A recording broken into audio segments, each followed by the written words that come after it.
All right, this is part 3 of my series of mercenary behavior management for your classroom this year.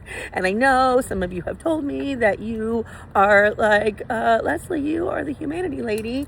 You're the one who tells us to put humanity at the center of all of our classroom endeavors. And to that I say, except for this time, do this because I promise it works. So we talked about going on Intel and making sure you knew at least the 3 top groups of your students. We talked about what to do with the first group, which were your leaders of friend groups in the classroom. And today we're talking about the snitches. The snitches. Now you can decide how you're going to want to find snitches.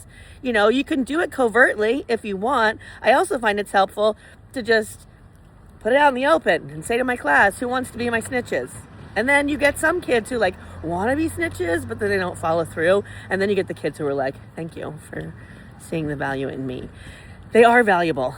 Here's what your snitches do. Your snitches are really like the eyes and ears of your classroom. These are often the quiet kids, but they're the ones who are quiet and hang back and observe the entire room. So you can ask a question of a snitch and get an answer about anybody in the classroom. Like, how amazing is that? Little so-and-so isn't turning in their homework. If you're, giving homework, you can ask the snitch, hey, what do you know about little so-and-so?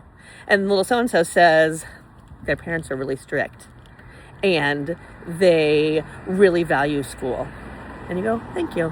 And you call the parents and you say, little so-and-so's not doing their homework. And the parents say, on it, and your work, whoosh, done. That's the value of your snitches. Also, sometimes, and I don't know why, but sometimes the little snitch community tends to be a little downtrodden, a little melancholic. So I don't know why, it's just true.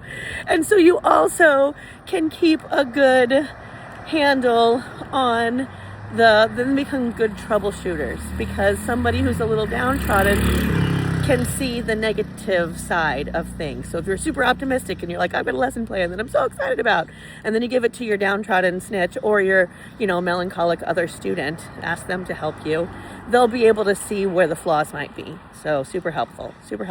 I'm telling you, everything you need, every skill, tool you need is in your classroom. And if it's not in your classroom, it's in your network that you have access to. It includes their parents and their families and anybody else who's on board with their education.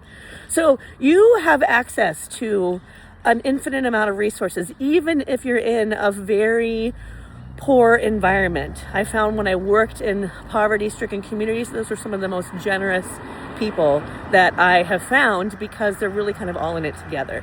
So your resources that you need to create the little microcosm of society that you want to come to every day are there in your room. You just have to know how to tap into them. And that's part of what I'm teaching you in these little mini lessons. So try that one out. Go look for your snitches and get the information that you need.